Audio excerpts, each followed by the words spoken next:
no le estaba grabando, pero ahorita ya estoy empezando. Gracias por recordarme. Pues sí, un muro con esas especificaciones, un metro lineal de ese muro va a ser capaz de resistir 9.1 metros cuadrados de losa, ¿verdad? Y conocimos que es capaz de resistir esa cantidad de metros cuadrados es por carga gravitacional. Simplemente es por el peso muerta sobre carga muerta y viva que conlleva esos metros cuadrados y que está tratando de aplastar al muro, prácticamente, ¿verdad? Entonces, ese muro en particular es capaz de resistir 9 metros cuadrados. Pero si mantenemos el bloque DT 19 centímetros y mortero 8 completo y simplemente bajamos la clase de bloque A hacia bloque C, pues ya habíamos visto de que la resistencia, la capacidad de 1 metro de ese muro se baja de 9.1 metros cuadrados a 4.5 metros cuadrados, ¿verdad? Y de nuevo, eso es por carga gravitacional, por simplemente carga axial. Pero si nosotros venimos y ver cómo es de que eso se compara con lo que nos está dando el cuadro 6D, pues podemos verlo. Si se dan cuenta, voy a abrir un layer. Esto es el cuadro 6A, ¿verdad? Lo que habíamos visto la clase pasada. De que hay una losa encima de un muro y de que esa losa, por la carga muerta sobre carga muerta y viva, tiene cierta carga axial, ¿verdad? Que va hacia abajo. Entonces, como esa losa está tratando de aplastar al muro, necesitamos cierta resistencia en ese muro para resistir los metros cuadrados que necesitamos, ¿verdad? Entonces, el 6A nos da la cantidad de metros lineales de muro en función de su carga gravitacional, en función de su capacidad gravitacional, ¿verdad? Sin embargo, en el cuadro 6D, como lo podemos ver aquí, aquí recurrimos un poco a qué es lo que habíamos visto en las primeras clases, ¿verdad? De que, de que todas las cargas que tenemos en un entrepiso o en una losa, es decir, las muertas, sobrecargas muertas y vivas, de que eso es lo que hacen es conformar algo que llamamos peso sísmico. Como habíamos visto, ¿verdad? Que nosotros sumamos muerta y la sobrecarga muerta y a veces un porcentaje de la viva. Eso se volvía la masa sísmica, ¿verdad? Y habíamos visto de que entre más masa sísmica, más grande va a ser la carga axial, perdón, la carga sísmica, ¿verdad? Porque recordamos de que la fuerza sísmica es igual, perdón, la fuerza sísmica va a ser igual al peso sísmico multiplicado por cierto factor que nosotros le llamamos coeficiente sísmico basal, ¿verdad? Entonces, prácticamente recordando es de que la fuerza lateral que provoca un sismo es directamente proporcional con el peso que tiene que soportar, ¿verdad? Entonces, entre más metros cuadrados de construcción de losa, eh, más carga representa. Y entre más carga representa, más masa sísmica representa. Y entre más masa sísmica, más carga sísmica, ¿verdad? Entre más peso tenemos, más grande va a ser ese empuje lateral. Entonces, eso es lo que está midiendo el cuadro 6D, de que entre más grande sea la casa, entre más metros cuadrados tenga la casa, más grande va a ser su propia masa sísmica y por lo tanto la fuerza sísmica, es decir, el empuje lateral que va a tener la casa, también va a ser más grande. Y si eso es más grande, pues dos cosas. O necesitamos un muro con mayor capacidad o necesitamos más muros, ¿verdad? Entonces, esto es lo que está dando el cuadro 6D. Nos está tratando de ayudar a ver qué cantidad de muros necesitamos. Perdón. ¿Qué cantidad de muros necesitamos? Y qué resistencia en esos muros necesitamos, ¿verdad? Para resistir esta fuerza sísmica. En cambio, el cuadro 6A lo que estaba midiendo era únicamente esa carga axial, esa carga gravitacional que empuja hacia abajo un muro y qué resistencia necesitamos para poder tener suficiente capacidad axial en ese muro, ¿verdad? ¿Hay alguna duda con la diferencia entre el cuadro 6A y 6D? Les va a facilitar bastante si logran entender la diferencia, ¿verdad?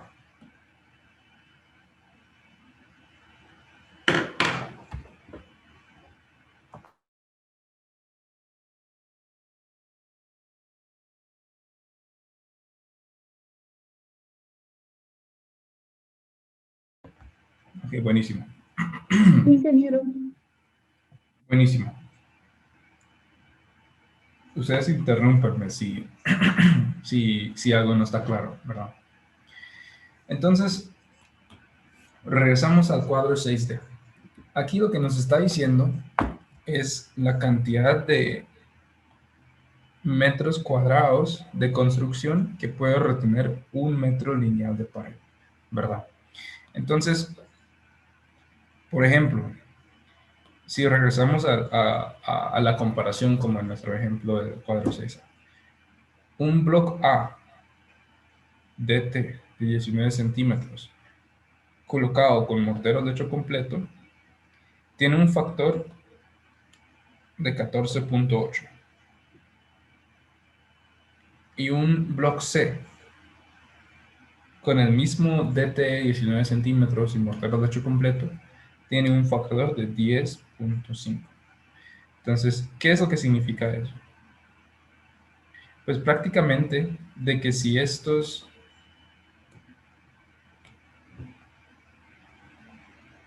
bloques A DT 19 centímetros de mortero de hecho completo, estos metros cuadrados se vuelven 14.8, ¿verdad? 14.8 metros cuadrados. Pero si esto en vez de bloque A es bloque C y tienen los mismos propiedades restantes de T19 y mortero de hecho completo, entonces estos metros cuadrados se vuelven 10.4, ¿verdad? Que son 10.5, que es esto. 10.5.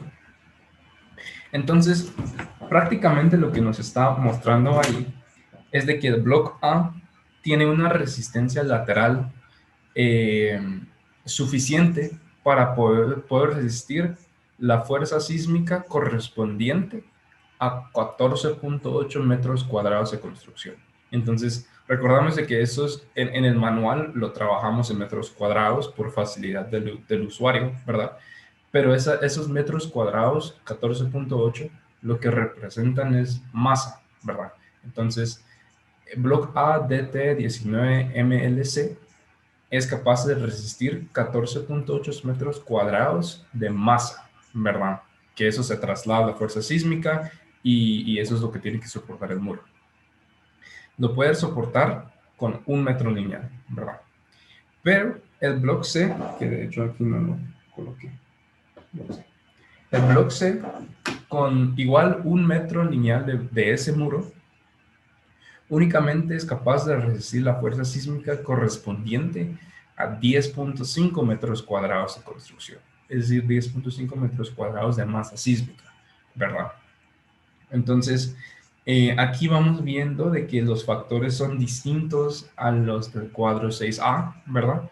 Si recordamos de esto, gravitacionalmente, el bloque A, DT, 19 centímetros, todo el rollo, era capaz de resistir 9.1 metros cuadrados, ¿verdad? Pero recordamos que eso es gravitacionalmente, eso es simplemente que el peso de la losa se está empujando hacia abajo. Y el bloque C era capaz de resistir 14.5 metros cuadrados verticalmente, ¿verdad? En el CD los factores son distintos, incluso son un poco mayores, eh, porque es otro cálculo que está haciendo, ¿verdad? El cuadro 6A resiste capacidad de compresión prácticamente y el cuadro 6D está midiendo capacidad de corte, porque eso es lo que ocurre en el muro a la hora de empujarlo, ¿verdad? Entonces aquí ya vamos viendo un poco la diferencia entre ambos y también cómo es de que cada muro eh, diferencia en capacidad, ¿verdad?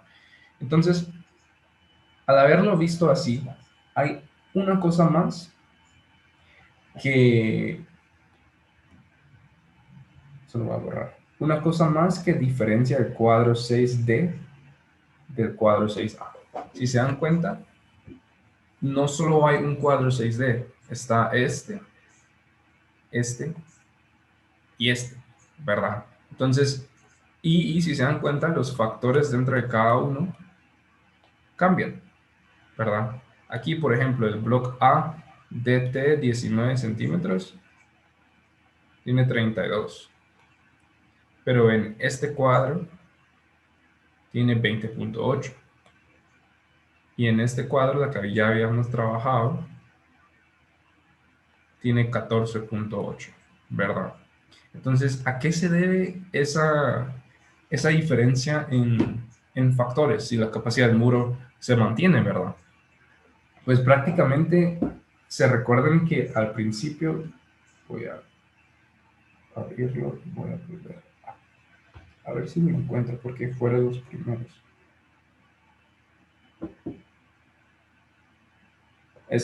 ¿Se recuerdan cuando todavía estábamos viendo más o menos cómo podemos interpretar y de qué depende los sismos, ¿verdad? O de qué depende cómo una estructura reacciona a eso.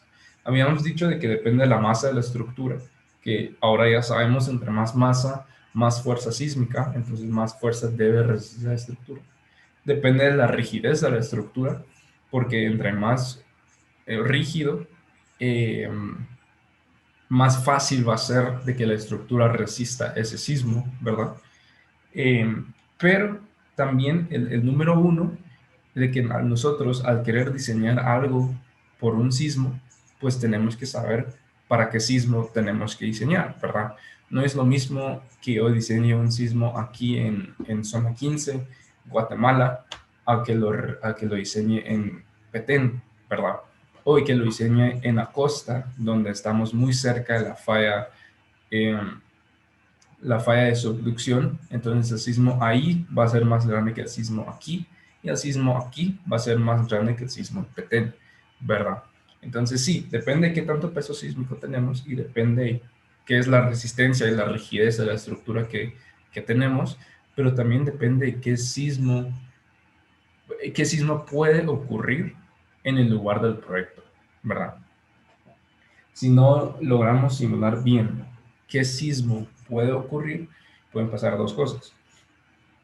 O lo sobredimensionamos, es decir, estemos tomando un sismo más grande de la que físicamente puede pasar en el lugar donde estamos, por lo tanto los costos de esa construcción van a ser más altos de lo necesario, o, mucho peor, lo subestimamos, ¿verdad? Es decir, lo estamos diseñando por un sismo más pequeño que la que puede ocurrir, entonces en el momento donde sí ocurre un sismo real, podemos sufrir daños en la estructura, daños irreparables y vamos a tener que demolerlo, o peor aún, esté tan mal diseñado o tan subreforzado de que se puede colapsar, ¿verdad? Entonces, es muy importante saber dónde estamos. Creo que la reunión ya casi va a terminar, pero vamos a terminar este punto primero. Entonces, lo bueno del manual es de que ya nos proporciona herramientas que él jala de las normas para, para determinar qué sismo necesitamos. Entonces, lo que estamos viendo es de que los tres cuadros están diferenciados por color. El primero es zona sísmica anaranjada. El segundo es zona sísmica amarilla. Y el tercero es zona sísmica blanca. Entonces, por aquí ha de estar el mapa.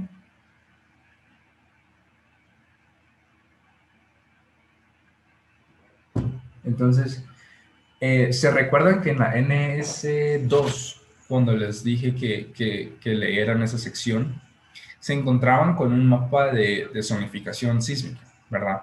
Era prácticamente un mapa de Guatemala que lo dividía en diferentes sectores con más o menos riesgos sísmicos, ¿verdad?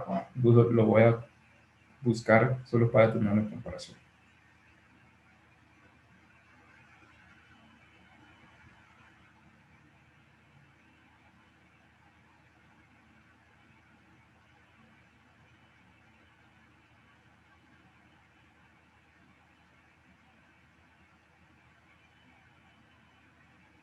que era esto, ¿verdad?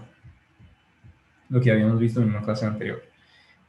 Prácticamente lo que tenemos en Guatemala y en la mayoría de países es una mapa que divide la región en diferentes riesgos sísmicos, ¿verdad? Zonas sísmicas sean. Y cada una de estas zonas tienen diferentes magnitudes de sismos probables. Entonces, es más probable que un sismo en la costa sea más grande que un sismo en Petén, ¿verdad? Porque aquí es donde está pasando la falla de transcurrencia, por ejemplo. Pero en Petén, él está sobre una placa, entonces prácticamente está algo así. Entonces, como Petén está sobre una placa, eh, lo más probable es de que no haya un sismo grande ahí, ¿verdad? Es más probable que haya uno más grande cerca de la costa, por ejemplo. Entonces se hizo el mapa y se tienen los datos para prácticamente construir los sismos y diseñar con esos, ¿verdad? La mapa de zonificación sísmica de la norma se divide prácticamente en 4 o 5 regiones, ¿verdad? Sin embargo, el del manual es uno levemente más simplificado. Si nos damos cuenta, únicamente está una zona de sismicidad alta, una zona de sismicidad media y una zona de sismicidad baja, donde la alta es el anaranjado, que es esto, ¿verdad? La media es este pedazo de aquí y estos pedazos de aquí. Y la blanca es justamente por donde está Petén, ¿verdad? Entonces, lo que se hizo es prácticamente tomar los datos que ya tenemos en la norma y simplificarlo, ¿verdad? Se juntó en vez de cinco zonas en tres. ¿Y por qué? Pues simplemente para poder facilitar los cálculos y para reducir la cantidad de tablas que tenemos en el manual, ¿verdad? Entonces prácticamente el manual divide Guatemala en tres zonas que tienen sismicidades diferentes, ¿verdad? Entonces la zona anaranjada tiene sismos de diseño más grande que la media, la amarilla, y la amarilla tiene sismos de diseño más grande que la zona blanca, por ejemplo. Al haber dicho eso, ya podemos ver en las tablas qué es lo que está pasando. Si nos damos cuenta, el bloque A, en el primer cuadro, el cuadro anaranjado da 14.8. En la zona amarilla da 20.8. Da un factor un poco más. Y en la zona blanca da un factor de 32. Entonces, podemos ver de que mi zona anaranjada tiene factores más pequeños que las zonas amarillas, y las zonas amarillas tienen factores más pequeños que zonas blancas. Entonces, ¿qué es lo que está ocurriendo ahí? Pues prácticamente nos está diciendo, ¿dónde estamos? Lo que nos está diciendo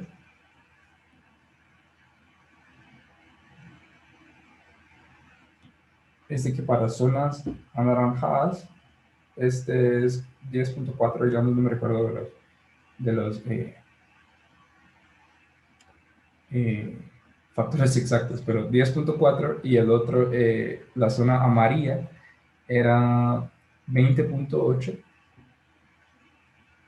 y en la zona blanca era 34, digamos.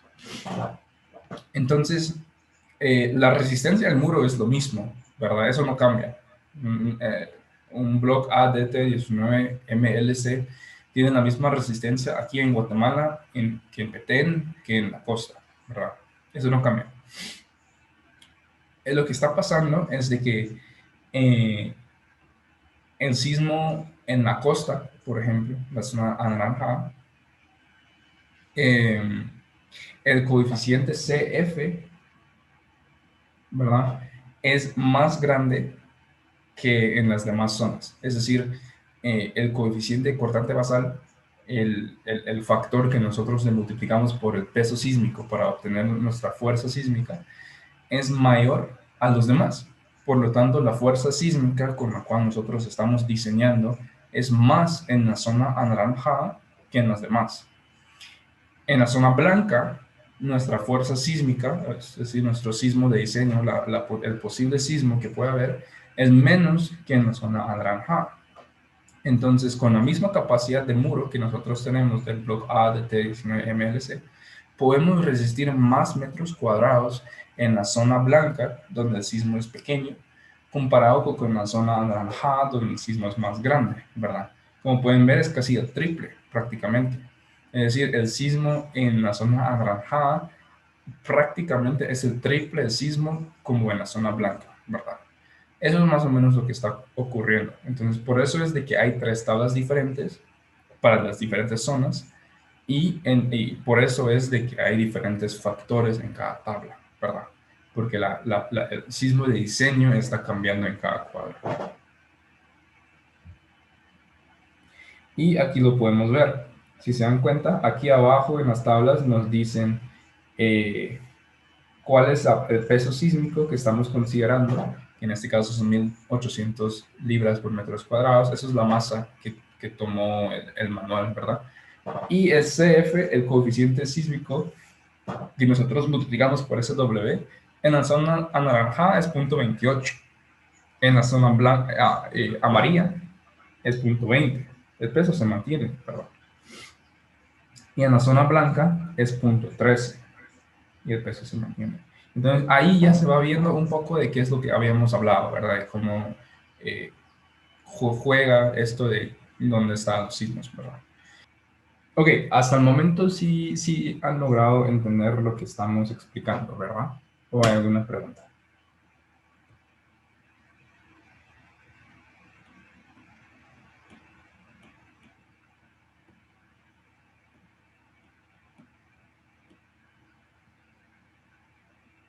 Buenísimo. Voy a, voy a tratar de no acelerarme. A veces me emociono con los temas y termino hablando un poco rápido a veces, pero voy a moderar eso. Ok, buenísimo. Entonces ya hemos visto por qué hay más que un cuadro 6D. Um, y cómo es de que la tabla como que se comparan entre sí, ¿verdad? ¿Qué es lo que está cambiando y cómo miramos ese cambio, ¿verdad? La última cosa que nos falta para poder empezar a hacer el ejemplo es ver, bueno, si está bien, ya sabemos de que el mapa se divide en tres partes y por lo tanto el cuadro también se divide en tres partes. Pero ¿cómo es de que puedo identificar y estar seguro de que mi proyecto está en alguno de los tres, ¿verdad? Solo voy a aceptar a Pedro y José. Bueno, o sea, podríamos usarlo directamente desde el mapa. Si conocemos exactamente dónde está el proyecto en el mapa, pues simplemente ver qué color es y utilizar eso, ¿verdad? Pero si no, el manual nos da prácticamente una tabla que nos dice de una vez en qué zona estamos, ¿verdad? Entonces, aquí en el anexo 1 tenemos la tabla y nos dice la zona sísmica y la zona de viento, que eso no lo utilizamos en el manual para diseñar, pero nos da principalmente la zona sísmica de, bueno, los distintos lugares en Guatemala, ¿verdad? Entonces, por ejemplo, Antigua, que aquí lo veamos, el número 7, él está en una zona sísmica con índice 4. Sin embargo, a nosotros lo que nos importa simplemente es color, ¿verdad? Entonces, aquí el color, como es anaranjado, pues ya sabemos de que deberíamos de usar el cuadro 6D anaranjado, ¿verdad? Pero si estuviéramos en Agua Blanca de Jutiapa, estaríamos usando una zona sísmica 3, que es un color amarillo. Entonces estaríamos usando el segundo cuadro, el amarillo, ¿verdad? Si estuviéramos en Guatemala, por ejemplo, el número 77, estaríamos en una zona sísmica igual 4 y con un color anaranjado. Entonces utilizaríamos el primero, ¿verdad?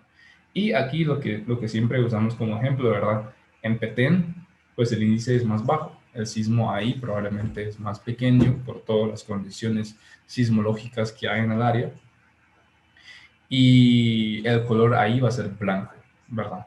Entonces, ahí, así es como podemos ir viendo. Simplemente utilizar la tabla y ver qué color nos está dando, ¿verdad? Toda la información ya está recopilado en esto. Entonces, por ejemplo, si fuéramos a diseñar en Guatemala, ya sabemos que el cuadro es el anaranjado y vendríamos y utilizaríamos este. Ahorita está este, ¿verdad? Anaranjado. Pero si estuviéramos en Agua Blanca, en Jutiapa, estaríamos utilizando la zona sísmica amarilla. Y si estuviéramos en Petén, Flores, estaríamos usando la zona sísmica blanca, por ejemplo, ¿verdad? Entonces, ahí simplemente es ver dónde está nuestro proyecto, qué municipio, qué departamento, ir a la tabla y ver en qué región está, ¿verdad? En qué zona sísmica. Entonces, con esto ya podemos empezar el ejemplo. Vamos a hacer el mismo ejemplo que la vez pasada, ¿verdad? Entonces, ¿cómo es de que se va haciendo? Pues, para empezar, una forma fácil de hacerlo es hacer el diseño gravitacional del muro antes y ver qué levantado necesita para cumplir con eso, ¿verdad? Y nosotros ya lo habíamos hecho. En la clase anterior, nosotros estábamos diseñando este muro.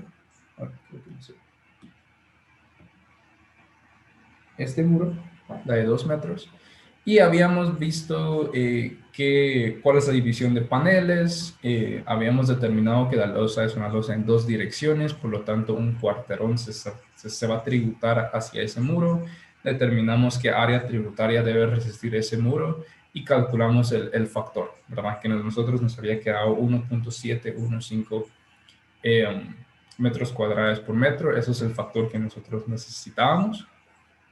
Y nos quedó de que podríamos usar block C UT 14 centímetros con mortero de 8 parcial. Es decir, podemos usar un muro construido por blocks tipo C, únicamente con un tabique central UT de 14 centímetros de espesor y con morteros simplemente en los costados, mortero de 8 parcial. Con ese levantado estaríamos bien para resistir esta carga axial, ¿verdad? Entonces, eso en un proyecto real se tendría que hacer para cada muro en individual, ¿verdad? O al menos los críticos. Y idealmente colocar un tipo o 2 tipos de blocks si fuera necesario en todo el proyecto, ¿verdad? Entonces, como ya sabemos de que gravitacionalmente vamos a asumir de que este block CUT14 MLP es aplicable para todo el proyecto, ¿verdad? Asumiendo, en un proyecto real ustedes lo tendrían que revisar, pero asumamos de que este bloque lo vamos a utilizar en todo el proyecto, ¿verdad? Con este levantado, con este muro, vamos a revisar si es suficiente para poder resistir el sismo, ¿verdad? Entonces, por eso es de que primero hacemos el diseño gravitacional con el cuadro 6A y después simplemente agarramos el muro que nos quedó y chequeamos de que si es apto para el sismo. Si no, lo subimos, lo cambiamos y eso es la que manda. Pero es más fácil chequear con lo que nos quedó del diseño gravitacional, ¿verdad? Entonces, aquí notamos de que, bueno, es una casa de 2 pisos, ¿verdad? Porque tiene una escalera. Entonces, como ya sabemos de que lo que nos está dando el cuadro 6D es la cantidad de metros cuadrados que podemos resistir con 1 metro de cierto tipo de muro. Entonces lo que nosotros tenemos que ver es, bueno, qué tantos metros cuadrados hay en todo el proyecto, ¿verdad?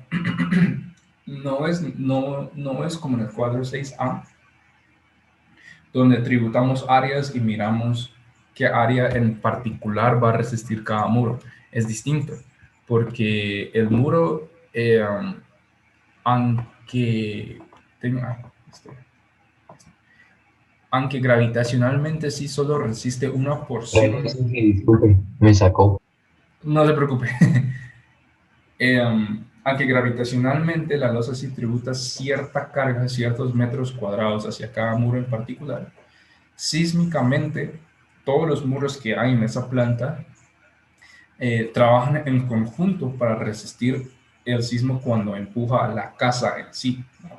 Entonces, como el sismo depende de la masa de la estructura, es decir, de toda la casa, no solo de panelitos, ¿verdad? Sino que toda la casa, entonces nosotros, en vez de calcular losa por losa, panel por panel, simplemente calculamos la cantidad de metros cuadrados en toda la planta, ¿verdad?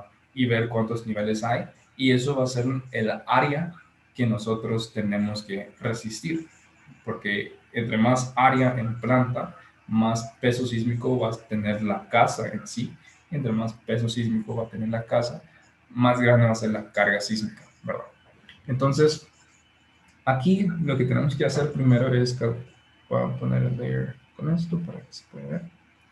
Y aquí lo que tenemos que calcular es la cantidad de metros cuadrados en todo el nivel, ¿verdad? Entonces, prácticamente los datos que vamos a estar usando es los 690 por los 825, ¿verdad? Se puede tomar la medida de eje a eje, no hay ningún problema, o sea, no hay que agregar los espesores. Es buena práctica agregar los espesores, pero no es necesario porque al final de cuentas la diferencia es bien poca, ¿verdad? Entonces, en estos casos pueden utilizar simplemente la distancia de ejes a ejes. Entonces, aquí es fácil porque solo es un rectángulo, ¿verdad? En planta. Entonces, el área de la planta va a simplemente ser igual a 6.9 metros cuadrados multiplicado por 8.25 metros cuadrados. Ay, perdón. Esto no es metros cuadrados, esto es metros lineales.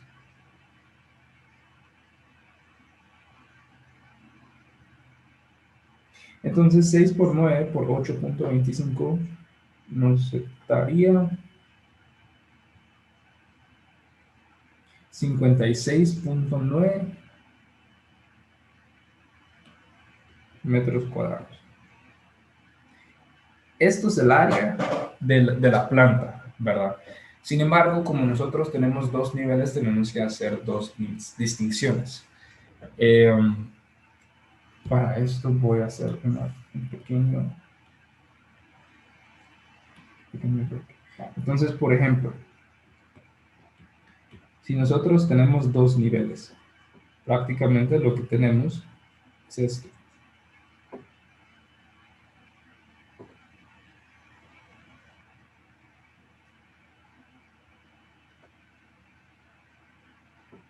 ¿Verdad? Aquí va a ser los 56.92 metros cuadrados y aquí también hay 56.92 metros cuadrados, ¿verdad? Porque cada planta, como en esta casa vamos a asumir que es exactamente igual, ¿verdad? Y que no cambia las dimensiones. Entonces, si la planta, la misma, está en el entrepiso como en el techo, eh, los metros cuadrados también van a ser lo mismo, ¿verdad? Aquí tenemos el piso y así.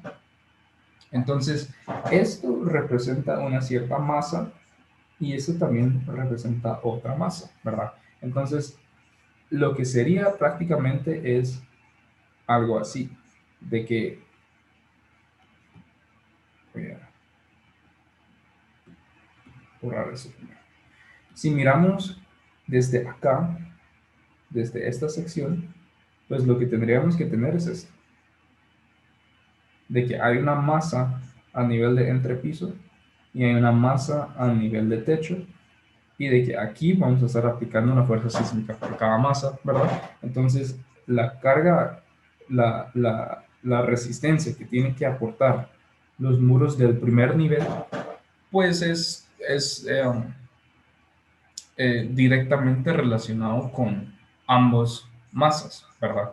La masa en el entrepiso y la masa en el techo. Es decir, la fuerza sísmica que va hacia cada uno, los muros en el primer nivel tienen que resistir ambos. Sin embargo, si hiciéramos un corte en el segundo piso, lo que tendríamos es simplemente eso, de que esta masa es la del techo pero la fuerza sísmica que tiene que resistir los muros del segundo piso, pues es simplemente la fuerza sísmica correspondiente a la masa que tiene encima, ¿verdad? La masa del techo. Entonces, eh, en este caso, los muros del primer nivel tienen que resistir ambos metros cuadrados, es decir, ambas masas, y los muros del segundo nivel solo tienen que resistir la masa que le corresponde, la del techo, ¿verdad? Entonces, aquí lo que causa es de que haya una diferencia. Como habíamos dicho, 56.9, de que el área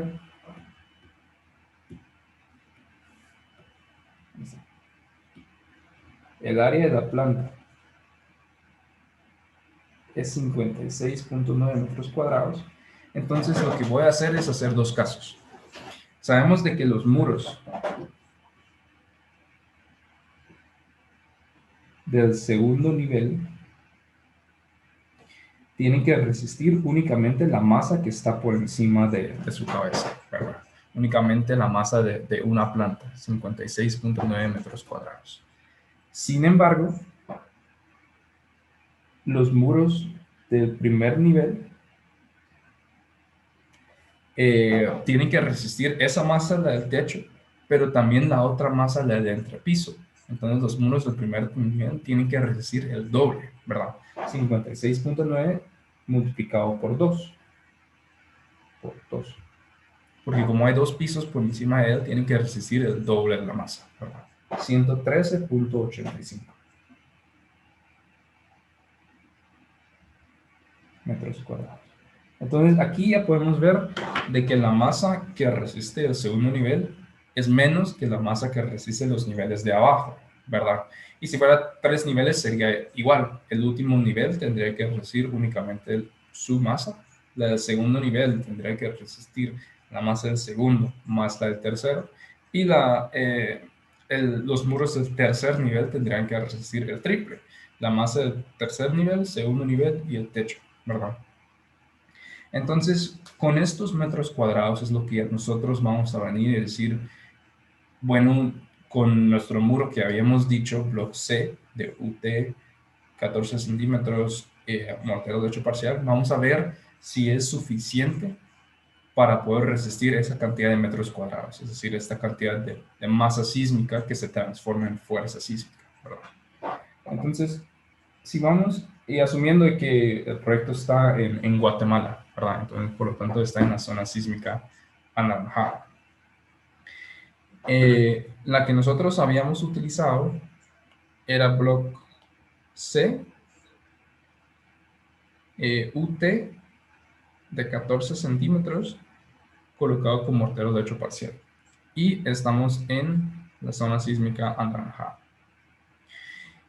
El factor que nos corresponde es este, 7.1 metros cuadrados por metro. De nuevo, lo que nos está diciendo es de que cada metro lineal de este levantado, bloque C de T14, mortero de hecho parcial, en la zona sísmica anaranjada, cada metro lineal de ese muro es capaz de resistir la fuerza sísmica correspondiente a 7.1 metros cuadrados, ¿verdad? Entonces, si pasamos eso aquí, si sabemos de que, lo voy a colocar acá, bloque C, UT, 14 centímetros, mortero de hecho parcial. Esto es capaz de resistir 7.1 era, ¿verdad? Ya. 7.1 metros cuadrados por cada metro lineal de muro, ¿verdad? Entonces, y nosotros sabemos de que los muros del segundo nivel, como conjunto, tienen que resistir 56.9 metros cuadrados y los muros del primer nivel tienen que resistir como conjunto 113.85 metros cuadrados. Y recordamos de que el sismo viene en ambos sentidos, ¿verdad?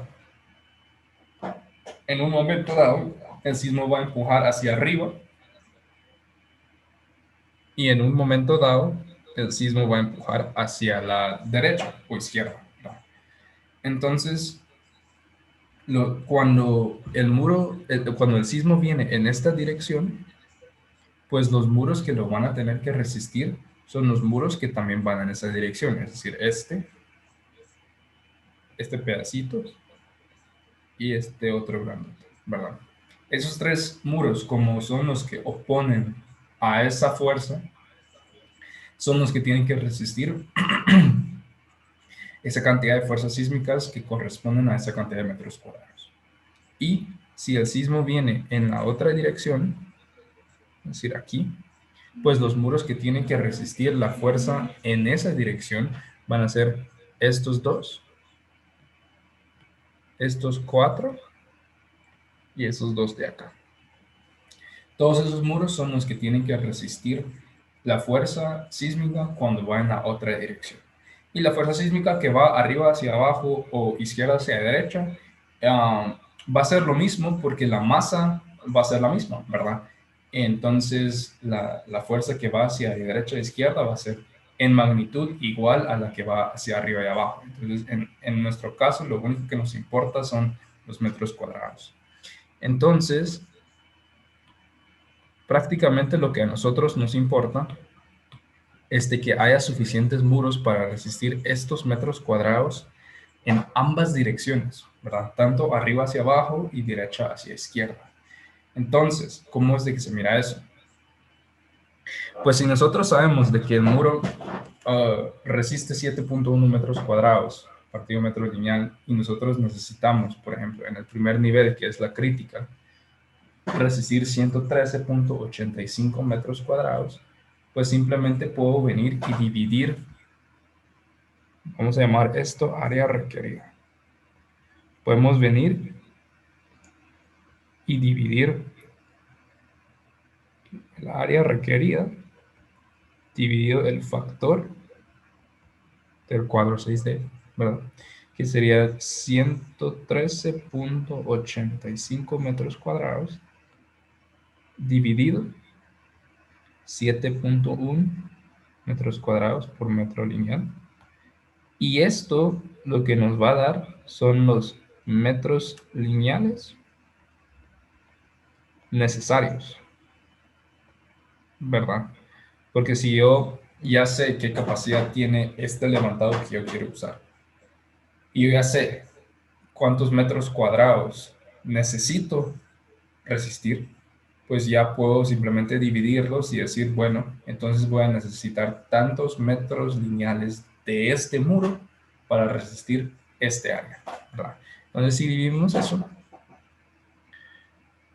103.85 dividido el factor de 7.1, que es la que habíamos visto del manual, ¿verdad?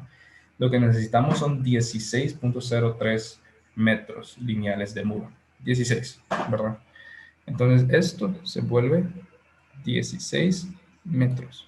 Entonces yo sé que para poder resistir los 113.85 metros cuadrados, yo necesito 16 metros de muro en cada dirección, ¿verdad? 16 metros arriba hacia abajo y 16 metros de izquierda hacia la derecha.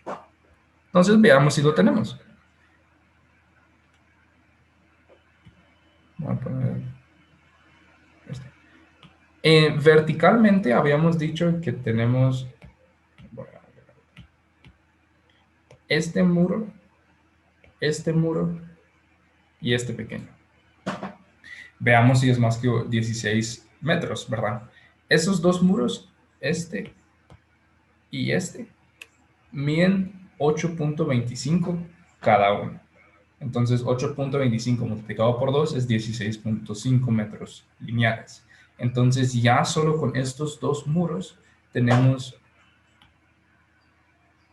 voy a hacer esto, voy a hacer esto. Ya solo con,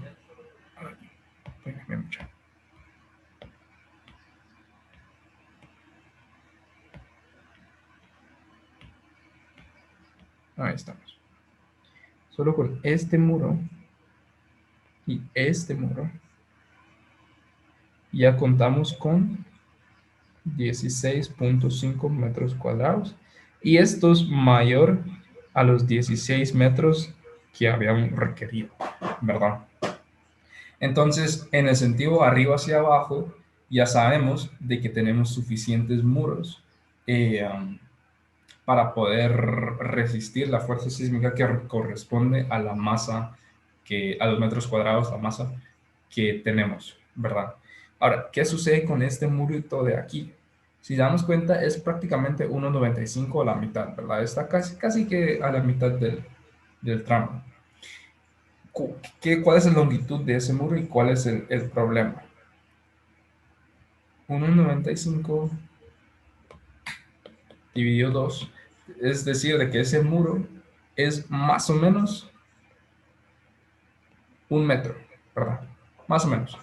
1 metro, solo voy a sacar a alguien que está esperando a Samantha. Entonces, este murito de aquí mide 1 metro más o menos. ¿Qué es lo que sucede con los muros de mampostería? Entre más pequeños sean, menos resistencia son, ¿verdad? Más flexibles, más como que se acercan a ser una columna y no un muro, ¿verdad? Entonces, el manual y en la práctica de diseño em, se pone un límite a lo que nosotros podemos considerar como un muro que realmente nos aporta, ¿verdad? Esa longitud, y lo pueden anotar, igual en el manual está escrito, solo es de buscar en qué parte. Eh, Ese límite es 1,2 metros. Un muro que es menor a 1,2 metros realmente no aporta tanta resistencia, ¿verdad? Es muy flexible, pareciera un poco más como una columna y es altamente susceptible a agrietarse, a, a, a fallar prácticamente, ¿verdad? Entonces, todo muro que está por debajo de 1 o 2 metros de mampostería, nosotros no lo consideramos en este conteo de metros lineales. Entonces, por eso es de que sumé los 8,25 de cada lado para llegar a los 16,5 metros cuadrados, pero no sumé el metro lineal de este pedacito de más, porque es muy pequeño para poder realmente considerar como un aporte, ¿verdad? Hay una excepción a esta regla de que si ese muro se rellena todas las celdas con grout o se funde completamente de concreto, podemos tomar la mitad. Yo creo que el iPad se desconectó. Ahorita voy a aplicarlo.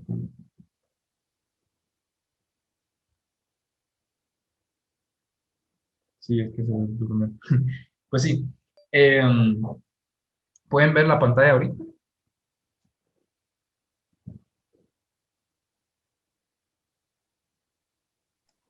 Sí, Sí, ingeniero, sí se ve. Listo. Solo los voy a apagar.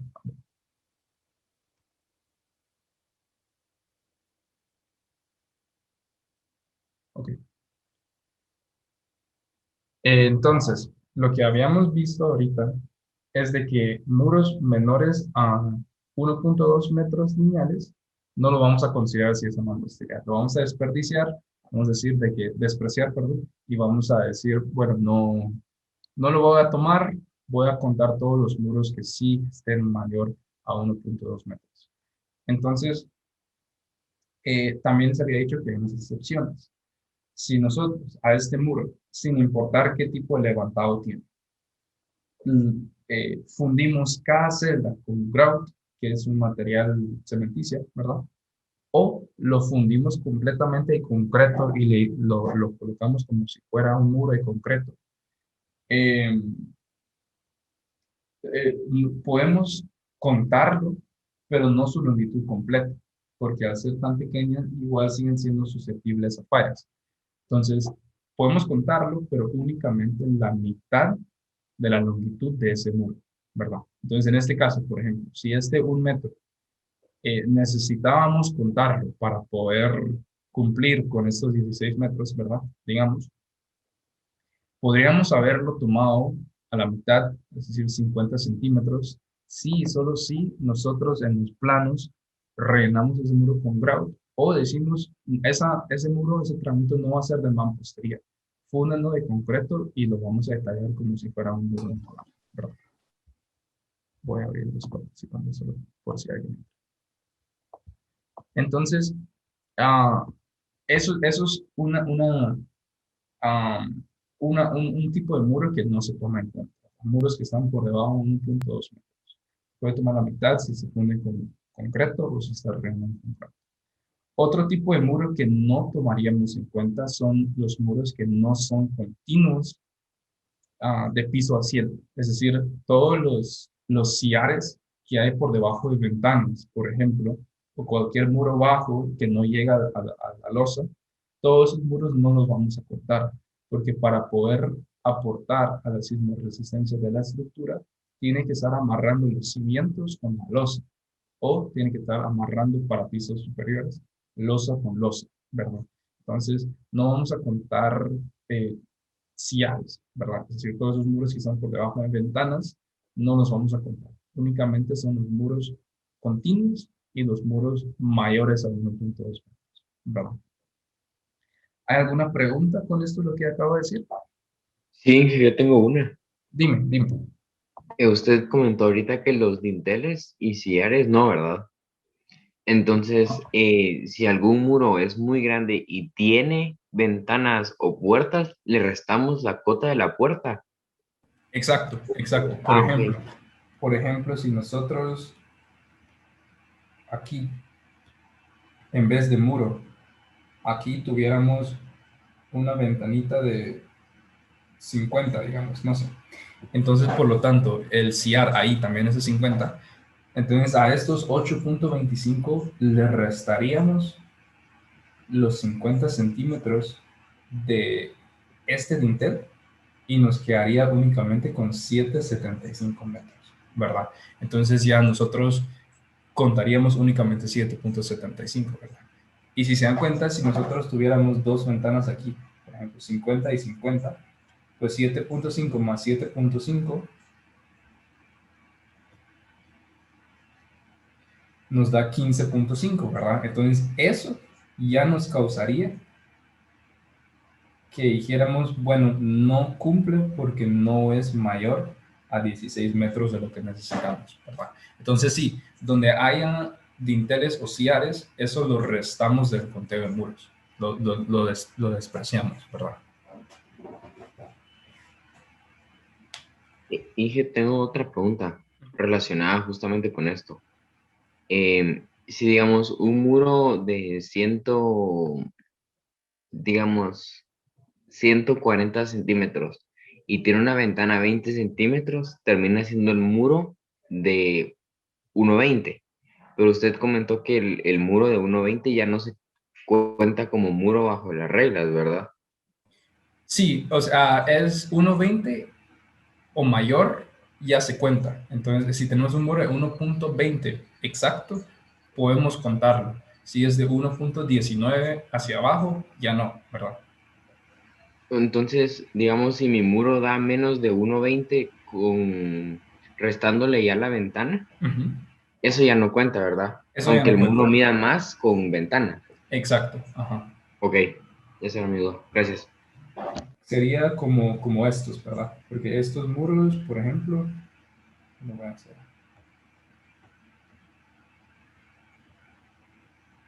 Sería prácticamente como esto. Porque esto de aquí eh, es un cierre, ¿verdad? Es una ventana y por debajo de eso hay un tramito, pero no lo vamos a contar. Entonces, en este tramo, por ejemplo, que realmente son 3 metros, porque aquí hay un pedacito de muro todavía, le restamos esto y solo cortamos los 2 metros, ¿verdad? Entonces sería así. Pero sí, si al descontar la ventana ya no es mayor a 1.20, entonces ahí se muere, ¿verdad? Entonces, ¿hay alguna pregunta con esto, lo que acabamos de hacer, aparte de lo que tuvo José? Disculpe, dije. Ah, no, de que si alguien tenía una pregunta aparte de lo que dijiste. Ah, pensé que me estaba llamando a mí. Va, tendrás un ejemplo. Entonces, ahorita lo que dijimos era de que, ay, creo que lo borré, de que necesitamos 16 metros lineales en cada dirección y de que en la dirección vertical habíamos, yo creo que lo borré, ahí está, tenemos 16,5 metros cuadrados, metros lineales, y de que esto es mayor a los 16 metros que necesitamos, por lo que en la dirección Y estamos bien. Y podemos decir automáticamente también de que si el primer nivel está bien con estos muros, el segundo nivel también está bien, porque al menos ahorita estamos considerando que estos muros se copian, ¿verdad? Pero si en un proyecto real, eh, los muros del segundo nivel nunca son exactamente iguales a los del primero, ¿verdad? Entonces habría que hacer este chequeo con el segundo nivel y ver si los muros eh, están bien, ¿verdad? Porque probablemente van a ser un poco menos los muros y sí, el área también que tiene que resistir es menos, pero igual hay que hacer ese chequeo. Pero en este caso, como estamos asumiendo que esto simplemente se copia a la planta, de que estamos bien, tanto en el primer nivel como en el segundo. Ahora, la que falta chequear ahora es en esta dirección, ¿verdad? Entonces, como igual necesitamos 16 metros cuadrados, 16 metros lineales, los muros con que contamos son este, estos, estos y estos. Entonces, aquí podemos ver que tenemos varios muros y de que ninguno está menor a 1,20, ¿verdad? Porque esto mide 2, esto mide 2, este mide 12,14 y este mide 1,95. Estos dos muros miden los 3,15 que habíamos dicho, que dicen los ejes, perdón, y estos dos muros de aquí miden 2,55. Entonces todos los muros en esa dirección están más grandes que 1,20, por lo que podemos contar todos, ¿verdad? Entonces ahora lo único que falta es, ahí está, lo único que falta es contarlos, ¿verdad? Entonces 2 más 2 es igual a 4, ¿verdad? 3,15 tenemos dos muros, que esto es igual a 6,3, estos dos. 2,55, que son estos dos muros, va a ser igual a 5,10, si no estoy mal. 5,10 metros, ¿verdad? Pero voy a chequear eso para no hacer errores. 2,55 por 2, 5,10. Claro. Y estos 2,14 más 1,95 va a ser igual a 4,09. Entonces la sumatoria de esos dos da 4,09. Entonces aquí tenemos 4 metros aquí, 6,3 metros aquí, 5,1 aquí y 4,09 metros abajo. Entonces sumámoslos y veamos si son suficientes, ¿verdad? Tenemos los 4,09 y tenemos que sumarle